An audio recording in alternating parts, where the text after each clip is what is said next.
أعوذ بالله من الشيطان الرجيم. بسم الله الرحمن الرحيم. السلام عليكم ورحمة الله وبركاته.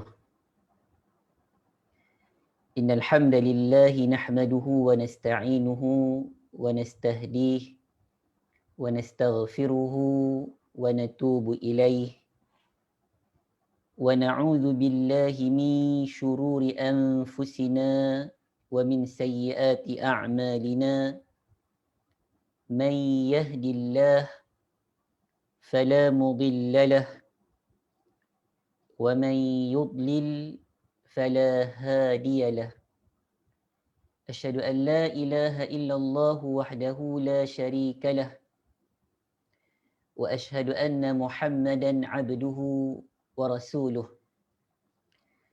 اللهم صل وسلم وبارك على محمد وعلى آل محمد صلاة وسلاما دائمين متلازمين إلى يوم الدين. أما بعد. قال الله تعالى في كتابه العزيز: أعوذ بالله من الشيطان الرجيم. ومن أحسن قولا ممن دعا إلى الله وعمل صالحا وقال إنني من المسلمين. صدق الله العظيم. Sidang hadirin hadirat, muslimin muslimat, saudara-saudari yang dirahmati Allah sekalian.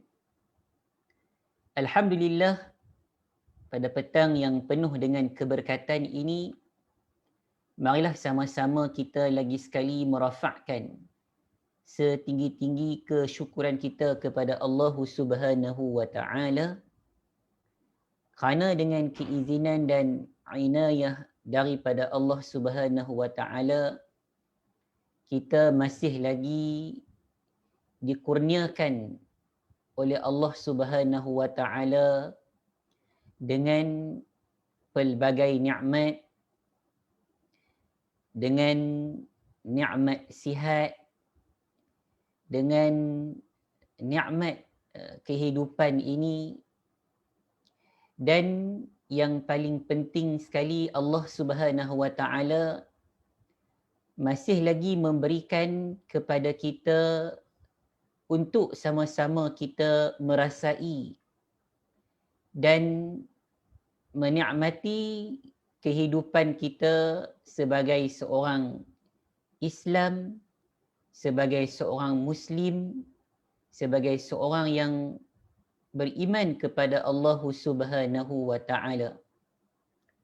Di antara dua nikmat yang terbesar yang Allah Subhanahu wa taala berikan kepada kita adalah nikmat Islam dan nikmat iman, yang kita nak kena sama-sama jaga dua nikmat ini, dan kita nak kena banyak berdoa kepada Allah Subhanahu wa taala agar Allah Subhanahu wa taala sentiasa memberi petunjuk, sentiasa memberi hidayah, sentiasa membimbing kita untuk kita kekal berada dalam keadaan kita sebagai seorang Muslim dan beriman kepada Allah Subhanahu wa taala, sehinggalah kita dipanggil pulang oleh Allah Subhanahu wa taala satu hari nanti.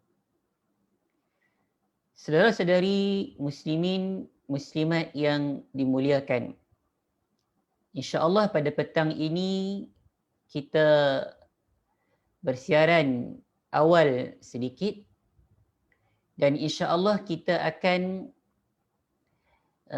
menyambung lagi, dan insya-Allah petang ini merupakan bahagian yang terakhir daripada kisah Nabi Ibrahim alaihi salam, yang mana kita membaca kisah ini daripada kitab yang ditulis, yang dikarang oleh Dr. Abdul Karim Zaidan, iaitu daripada sebuah kitab yang bertajuk Al-Mustafadu min Qasasil Quran Lid-Da'wati Wad-Du'ah. Dan insya-Allah pada petang ini kita akan melihat sedikit sebanyak faedah ma yustafadu min qissati Ibrahim lid-da'wati wad-du'ah. Apa yang kita boleh ambil faedah, pengajaran dan ibrah daripada kisah Nabi Ibrahim alaihi salam bagi dakwah dan juga bagi kita sebagai seorang pendakwah. Alhamdulillah, dalam 14 ke 15 bahagian yang telah kita sama-sama bicarakan ataupun bacakan sebelum ini, secara tidak langsung sedikit sebanyak kita telah pun menyentuh dan melihat akan beberapa faedah yang dapat kita ambil daripada kisah Nabi Ibrahim alaihi salam. Dan pada petang ini kita akan lanjut lagi dengan beberapa faedah sebelum kita berpindah insya-Allah kepada kisah seterusnya, iaitu kisah anak Nabi Ibrahim, kisah Nabi Ismail alaihi assalam.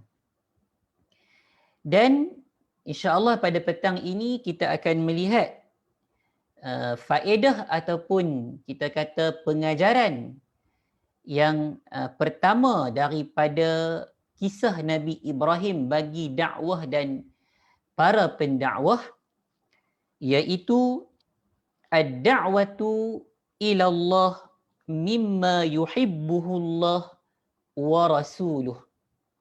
Ad-da'watu ila Allah mimma yuhibbuhu Allah wa rasuluh. Daripada kisah Nabi Ibrahim ini dapat kita simpulkan faedahnya bahawa dakwah kepada Allah Subhanahu wa taala, seruan kepada Allah ini merupakan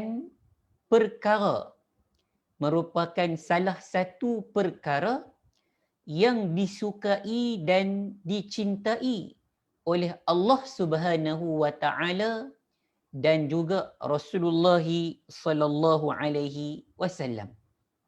Jadi dakwah ataupun kerja dakwah ini adalah satu perkara yang sangat dicintai oleh Allah Subhanahu wa taala dan juga Rasulullah sallallahu alaihi wasallam.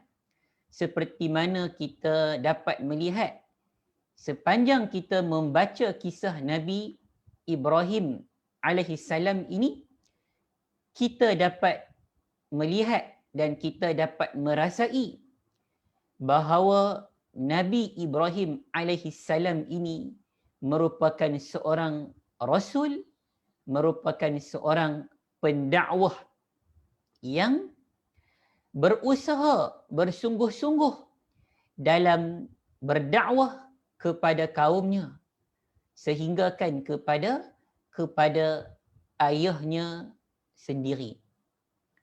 Jadi ini dapat kita fahami bila mana kita membaca ayat Allah Subhanahu wa taala daripada surah An-Nahl ayat yang ke-125. A'udzu billahi minasyaitonir rajim. Ud'u ila sabili rabbika bil hikmah wal mau'izatil hasanah wajadilhum billati hiya ahsan. Artinya, serulah manusia kepada jalan Tuhanmu dengan hikmah, dengan pengajaran yang baik, dan berdebatlah dengan mereka dengan cara yang baik. Ud'u ila sabili rabbika bil hikmah. Yang pertama. Wal mau'izatil hasanah. Yang kedua. Wajadilhum billati hiya ahsan. Dan yang ketiganya, berdebatlah dengan mereka dengan cara yang baik. Sesungguhnya Tuhanmu, dialah yang lebih mengetahui siapa yang sesat dari jalannya, dan dialah yang lebih mengetahui siapa yang mendapat petunjuk. Fa'alal muslim an yaquma bihadha al-mahbub lillahi wa huwa ad-da'watu ilaihi. Maka menjadi satu kewajipan, menjadi satu keperluan kepada seorang Muslim untuk melakukan hal yang dicintai oleh Allah Subhanahu wa Ta'ala. Untuk sama-sama berusaha melakukan hal yang dicintai oleh Allah Subhanahu wa Ta'ala. Apa perkara yang dicintai oleh Allah Subhanahu wa Ta'ala dalam ayat ini? Iaitu dakwah ke jalannya. Iaitu berdakwah, mengajak manusia kepada Allah Subhanahu wa Ta'ala. Dan yang lebih dicintai Allah dan yang lebih Allah cintai dalam, kita kata dalam berdakwah ini, adalah bila mana seorang Muslim itu bekerja sama dengan yang lainnya dalam melaksanakan kerja-kerja ini. Yang pertama, Allah suka sebagai seorang Muslim, sebagai seorang Muslimah untuk melaksanakan ataupun untuk buat dakwah, untuk melaksanakan kerja dakwah ini. Wal ahabbu lillah fi mawdu'i ad-da'wah, dan lebih-lebih dicintai oleh Allah Subhanahu wa Ta'ala dalam kerja dakwah ini, an yaquma biha al-muslim bit-ta'awun ma'a ghairih. Dan lebih-lebih dicintai lagi oleh Allah Subhanahu wa Ta'ala bahawa seorang Muslim itu bila mana dia nak melakukan kerja dakwah ini, nak buat dakwah ini, bitta'awun ma'a ghairihi, hendaklah dia melakukan kerja ini dengan orang lain, ataupun dalam erti kata yang lain, bekerja sama dalam melaksanakan kerja dakwah ini bersama dengan yang lainnya, bersama dengan orang lain. Ini selari dengan firman Allah Subhanahu wa Ta'ala dalam surah Al-Maidah yang kita pernah baca, A'udzu billahi minasyaitonir rajim. Bahkan kita selalu baca ayat ini, wa ta'awanu 'alal birri wat taqwa, dan bertolong-tolonglah dan tolong menolonglah kamu dalam kebaikan dan perkara takwa. Jadi yang pertamanya, saudara-saudara yang dirahmati lagi dimuliakan Allah sekalian, yang pertamanya, kerja dakwah ini merupakan kerja yang mulia, kerja yang dicintai, yang disukai oleh Allah dan Rasulnya. Dan bagi seorang Muslim, maka dia nak kena berusaha semampu mungkin untuk dia melaksanakan kerja yang mulia ini. Dan yang keduanya, dalam kita melaksanakan kerja-kerja yang mulia ini, kerja dakwah ini, kita disarankan untuk bekerja sama dengan orang lain. Kita disarankan untuk bekerja sama dengan orang lain. Kita nak kena buat kerja ini dalam bentuk kumpulan. Kita nak kena buat kerja ini dalam bentuk organisasi. Tak kiralah sama ada organisasi itu dalam kampung kita ke, dalam masyarakat yang kita duduk ke, di mana-mana ada organisasi Islam, organisasi yang berusaha untuk melaksanakan kerja-kerja yang dalam kategori sebagai kerja-kerja al-birri wa taqwa, maka organisasi tersebut dikira sebagai organisasi dakwah. Sebagai organisasi dakwah, dan kita disarankan, diminta untuk bersama-sama menggabungkan diri kita dengan organisasi dakwah tersebut, dan ini merupakan perkara yang sangat-sangat dicintai dan sangat-sangat disukai oleh Allah Subhanahu wa taala dan juga disukai oleh Rasulnya. Wa min a'zami التعاون على التقوى التعاون على نشر الدعوة وتبليغ الناس بمضمونها. Dan kita kata perkara yang sangat-sangat besar dan sangat-sangat mulia dalam kategori tolong menolong dalam perkara takwa ini adalah perkara yang disebut sebagai tolong menolong dalam menyebarkan dakwah, tolong menolong dalam memberikan penerangan dan menyebarkan dakwah kepada manusia tentang Islam, tentang iman, tentang agama Allah Subhanahu wa taala. أي بالقيام بالدعوة بصورة جماعية بأن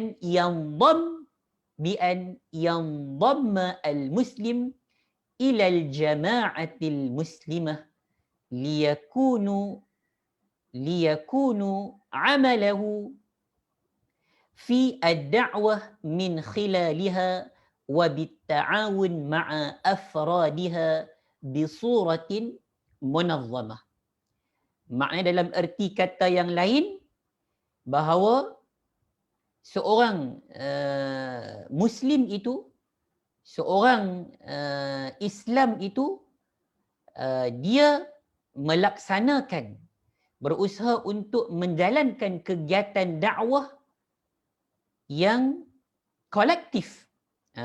Kegiatan dakwah dalam bentuk yang kolektif, yang diwadahi oleh organisasi Islam, agar amalnya, agar kerja-kerjanya itu, kerja-kerja dakwah yang dia nak buat itu akan dapat dilaksanakan dalam bentuk yang lebih tersusun, dalam bentuk yang lebih munazzam. Dan ini merupakan satu lagi perkara yang disukai dan dicintai oleh Allah Subhanahu wa taala. Jadi ini merupakan faedah yang pertama, sambungan daripada faedah-faedah yang telah kita bacakan, yang kita telah pun sama-sama kongsikan sebelum ini daripada kisah Nabi Ibrahim alaihi assalam. Saudara-saudari muslim-muslimat yang dimuliakan Allah sekalian, faedah yang kedua yang kita nak tengok pada petang ini adalah ad'iyatu Ibrahim fiha al-uswatu al-hasanah liman yad'ullah. Jadi perkara ataupun faedah yang kedua yang kita nak tengok pada petang ini adalah doa-doa Nabi Ibrahim. Doa-doa Nabi Ibrahim mengandungi contoh yang baik. Doa-doa Nabi Ibrahim mengandungi contoh yang baik bagi orang yang hendak berdoa kepada Allah Subhanahu wa taala. Jadi kita telah pun tengok cerita Nabi Ibrahim dalam 14 ke 15 bahagian dalam kitab Al-Mustafad ini, dan kita telah pun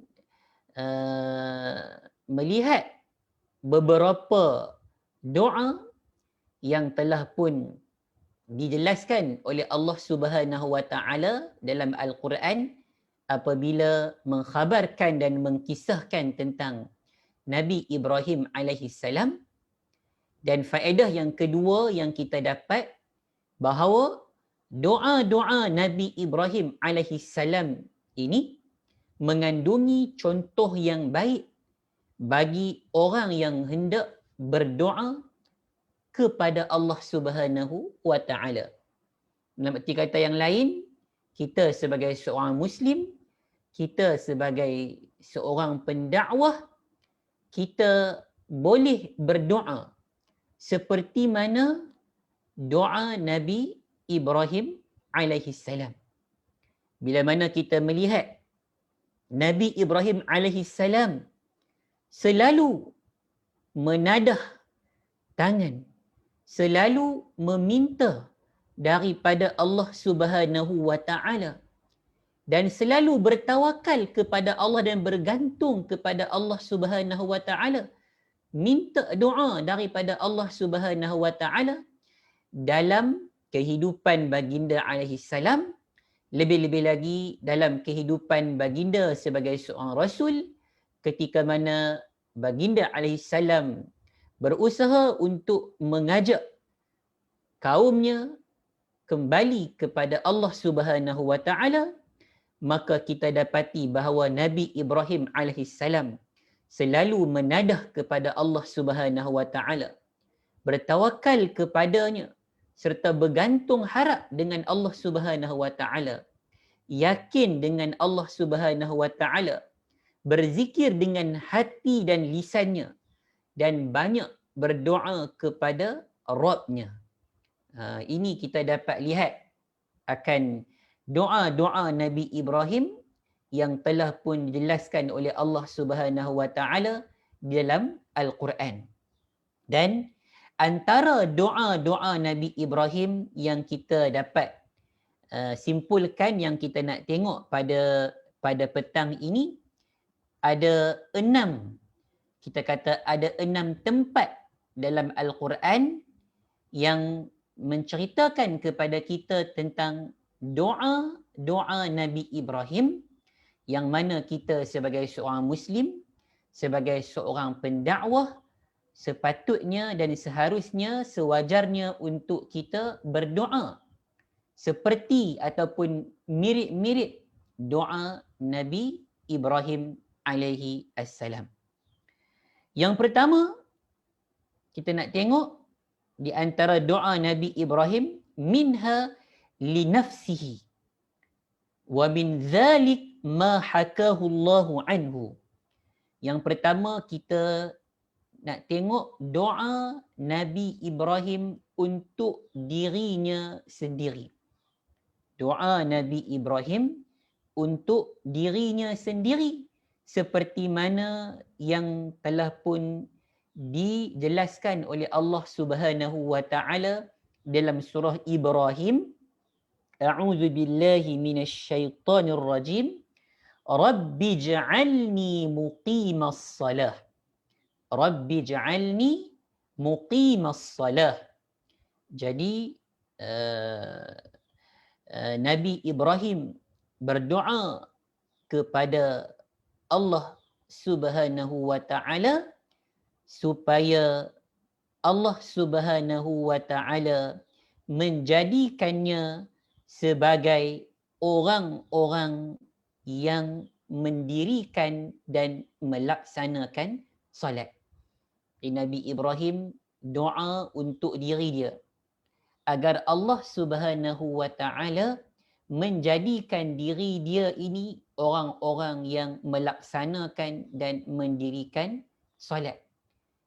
Begitu juga kita sebagai para da'i, para pendakwah, ini di antara perkara yang asas, perkara yang sangat-sangat penting untuk kita berdoa kepada Allah Subhanahu wa taala agar kita ini menjadi seorang pendakwah yang mendirikan solat.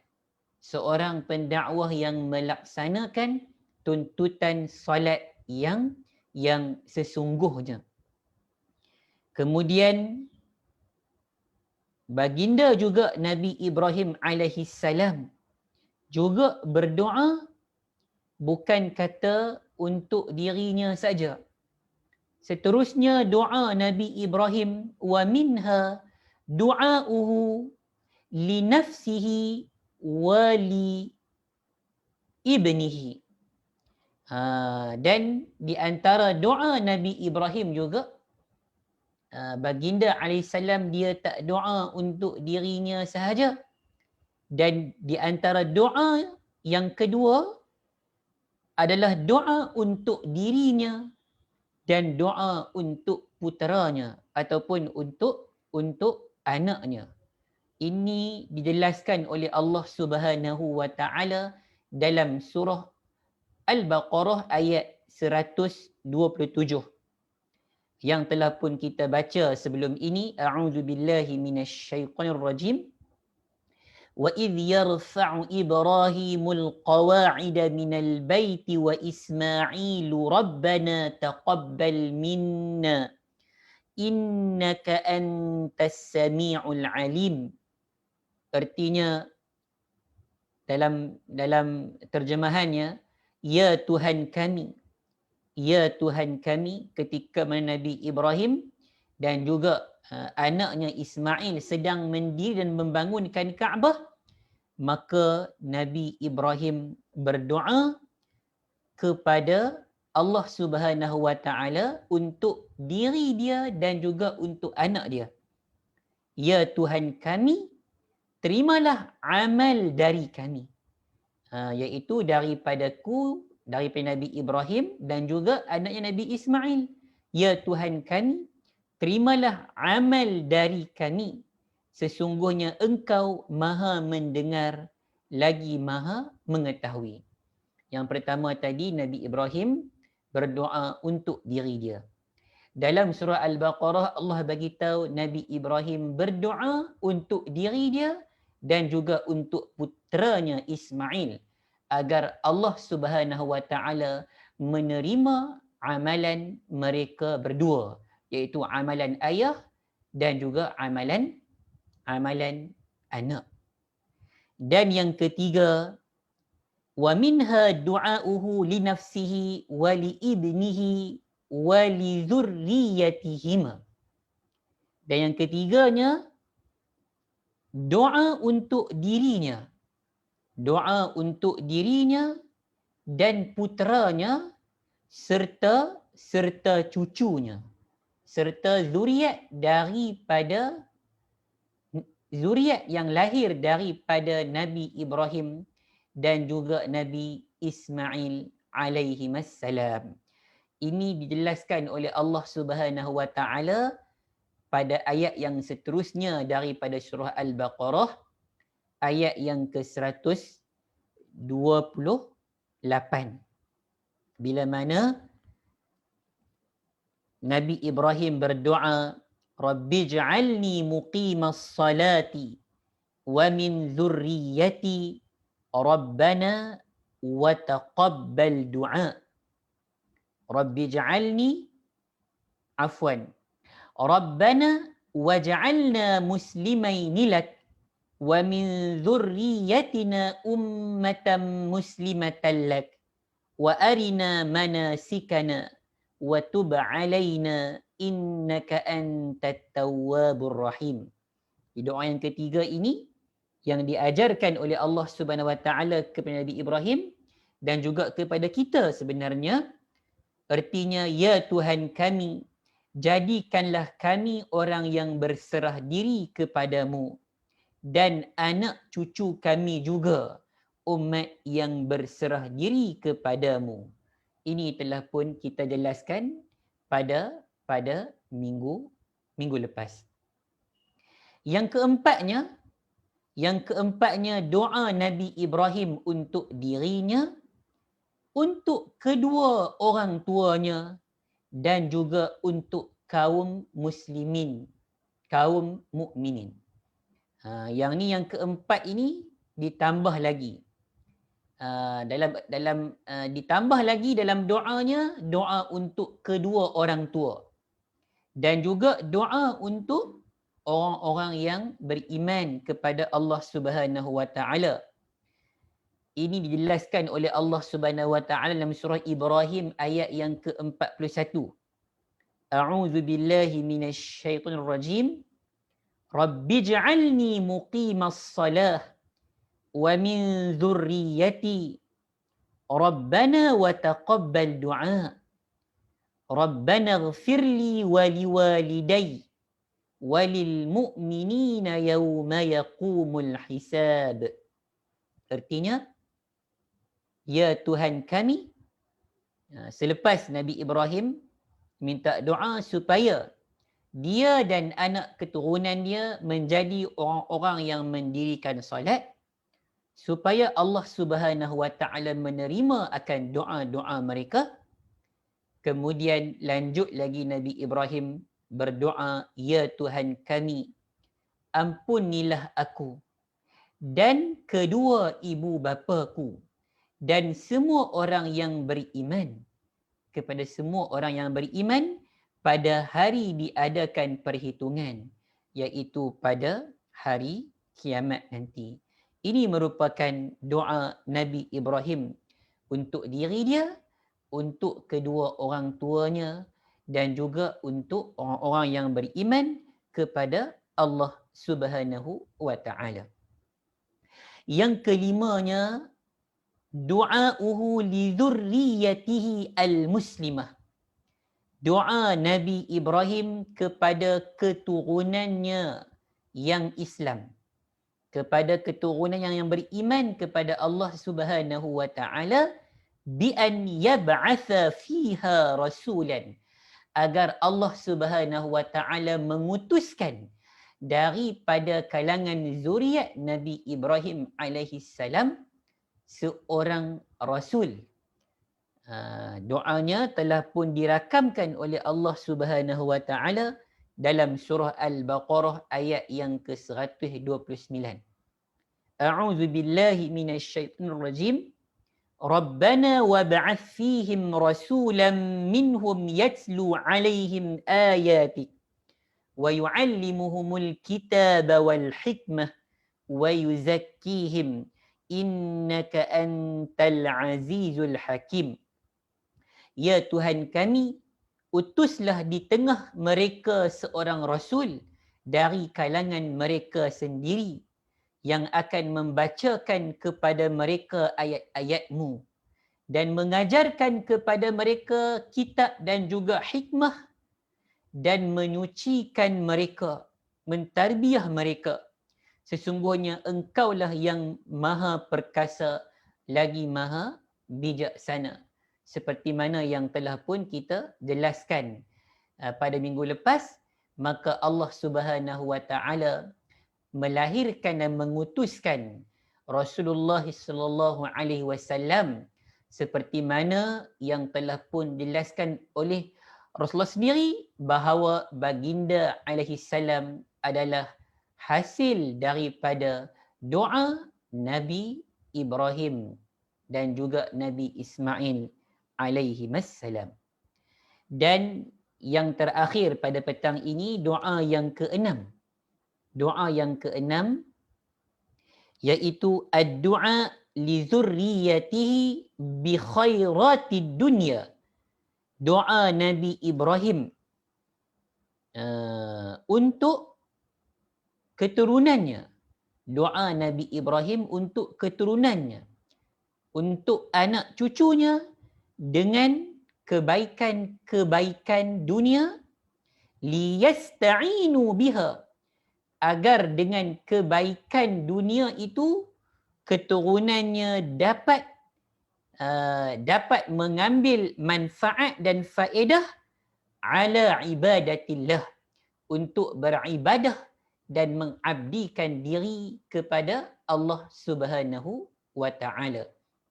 Ini dijelaskan oleh Allah Subhanahu wa taala dalam surah Ibrahim ayat yang ke-37. A'udzu billahi minasy syaithanir rajim. Rabbana inni askantu min dzurriyyati biwadin ghairi dzi zar'in 'inda baitikal muharram. Rabbana liyuqimus shalah faj'al af'idatan minan nasi tahwi ilaihim faj'al af'idatan minan nasi tahwi ilaihim warzuqhum minas samarati la'allahum yashkurun. Ya Tuhan kami, artinya ya Tuhan kami, sesungguhnya aku telah menempatkan sebahagian keturunanku di lembah yang tidak mempunyai tanaman-tanaman, iaitu dekat rumah engkau, iaitu Baitullah yang dimuliakan. Ya Tuhan, yang demikian itu agar mereka melaksanakan solat, maka jadikanlah hati sebahagian manusia cenderung kepada mereka, dan berilah mereka rezeki dari buah-buahan. Nabi Ibrahim minta doa agar Allah Subhanahu Wa Taala memberikan rezeki dari buah-buahan kepada anak isteri dan keturunannya, bila dia telah pun diwahyukan oleh Allah Subhanahu Wa Taala untuk menempatkan mereka di lembah yang tidak ada tumbuh-tumbuhan. Jadi Nabi Ibrahim minta doa agar Allah Subhanahu Wa Taala rezekikan kepada mereka dari buah-buahan. Mudah-mudahan mereka bersyukur. Mudah-mudahan mereka bersyukur. Mudah-mudahan dengan rezeki yang dikurniakan kepada anak isteri keturunannya itu akan dapat dimanfaatkan, akan dapat digunakan, akan dapat diambil faedah oleh mereka dalam rangka untuk beribadah dan mengabdikan diri mereka kepada Allah Subhanahu Wa Taala. Saudara-saudari muslimin, muslimat yang dimuliakan Allah sekalian, jadi faedah yang kedua ini menceritakan kepada kita tentang doa-doa, antara doa-doa Nabi Ibrahim yang dalamnya mengandungi contoh yang baik, mengandungi kita kata doa-doa yang baik bagi orang-orang yang hendak berdoa kepada Allah Subhanahu Wa Taala. Dan yang ketiga pada petang ini, faedah yang kita dapat ambil sebagai kesimpulan dan kita kata penutup kepada kisah Nabi Ibrahim alaihi salam, iaitu doa-doa seorang Muslim.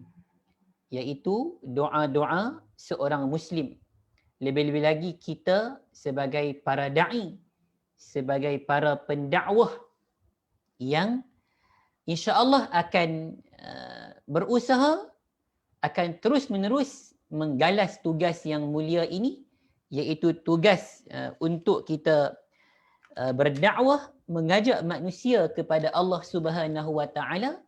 Maka doa ini merupakan satu kewajipan. Doa ini merupakan satu tugas, dan doa ini merupakan satu ibadah yang kita tak boleh lupa, yang kita tak boleh tinggal dalam setiap hari kita, dalam setiap solat kita, dalam setiap detik kita. Maka kita nak kena sentiasa berdoa kepada Allah Subhanahu Wa Taala. Jadi pertamanya disarankan bagi pendakwah, bagi da'i Muslim agar doa-doanya mirip dengan doa-doa Nabi Ibrahim alaihi salam. agar kita dapat berdoa yang pertamanya, moga-moga doa-doa kita ini seperti mana yang didoakan oleh Nabi Ibrahim alaihi assalam. Dan kita berdoa, antaranya berdoa untuk dirinya dengan iman. Kita berdoa agar Allah Subhanahu wa taala memberikan kepada kita iman. Kita berdoa kepada Allah Subhanahu wa taala agar Allah hidupkan kita ini dengan iman.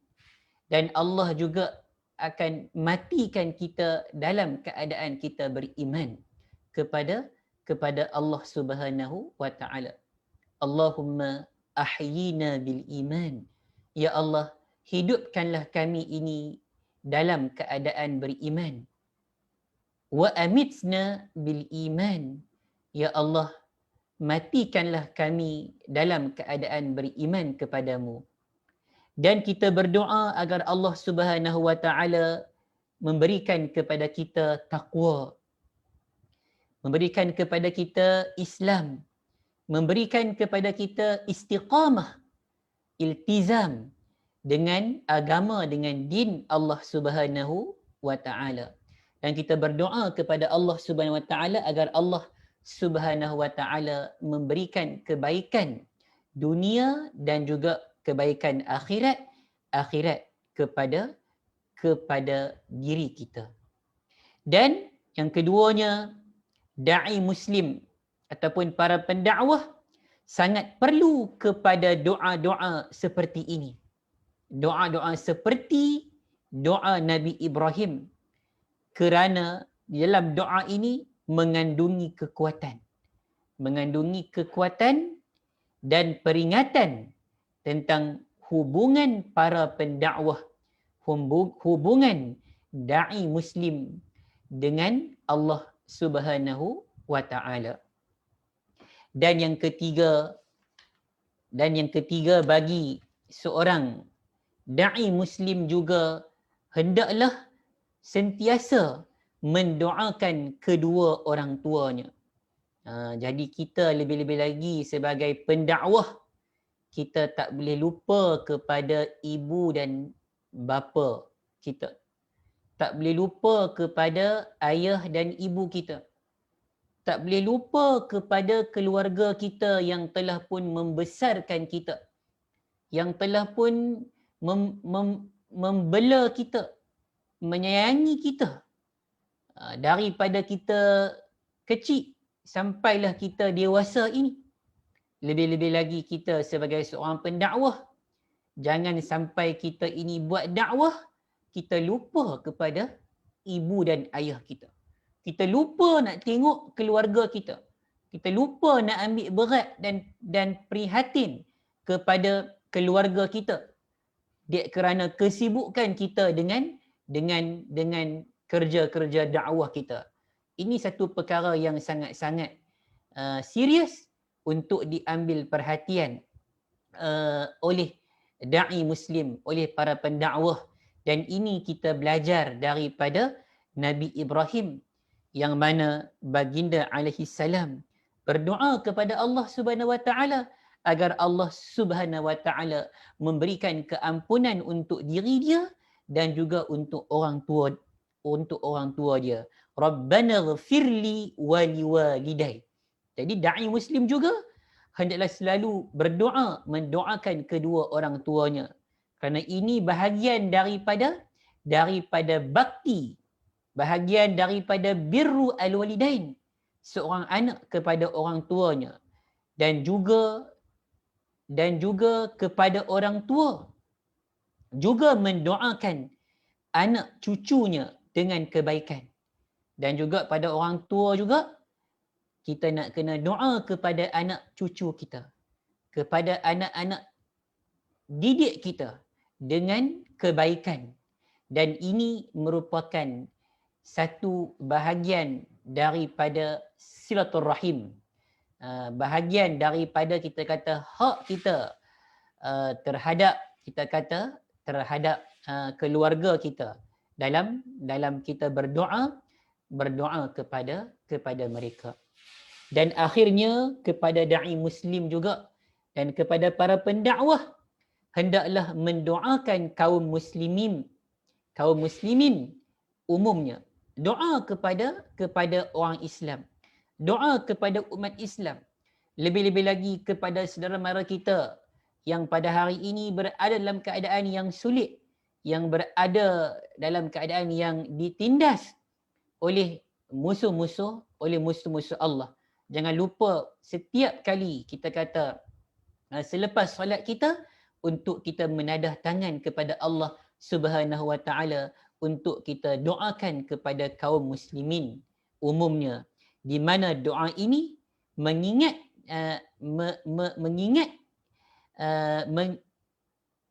mengingatkan kita dengan ikatan iman yang mengikat kita semua, sesama orang yang beriman kepada Allah Subhanahu Wa Taala. Muslimin, muslimat, saudara-saudari yang dimuliakan Allah sekalian, inilah 3 faedah yang dapat sama-sama kita sampaikan pada petang ini bagi kita mengakhiri pembacaan kita tentang kisah Nabi Ibrahim alaihi salam, dan alhamdulillah kita telah melihat lebih kurang 14 ke 15 bahagian seperti mana yang telah pun diceritakan oleh Allah Subhanahu Wa Taala tentang Nabi Ibrahim alaihissalam dalam Al-Quran.